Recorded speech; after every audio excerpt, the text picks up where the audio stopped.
Саламатсыздар ма?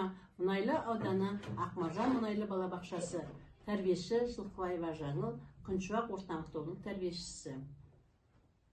Балам, ас ішпес бұрын қолымызды шайып алайық. Қане балам, келе ғой, қолымызға су құя ғой.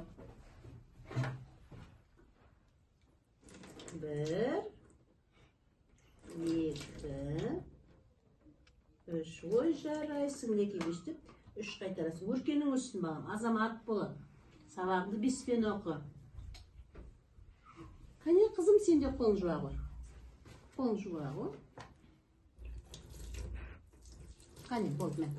Орамалға сүрте ғой. Ал балалар, тамақ ішкенде бірінші үлкен адам бастайды, е?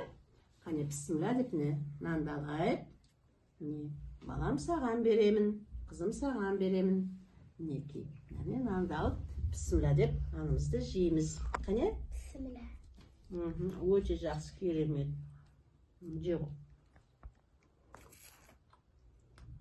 Ойбай, балам, тамақтың үстінде тіс шықуға болмайды. Бұл әдепсіздік болып саналады. Жарай ма? Ас адамның арқауы деп тамақшы отырған кезде күлмей, тіс шықмай, жан-жағымызға қарамай, тыныш отырып тамағымызды ішеміз. Жарай ма? Қызым, бұл да әдепсіздіктің белгісі болады. Күлуге болмайды тамақтың ішінде.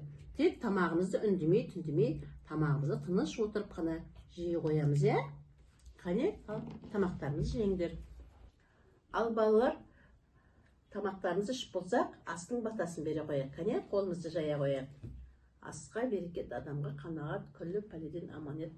Балаларымның денсаулығын жақсарта көр, отбасымның байлығын бере көр, дастарханның берекесін бере көр. Аллам жаратушы өзің жар бол.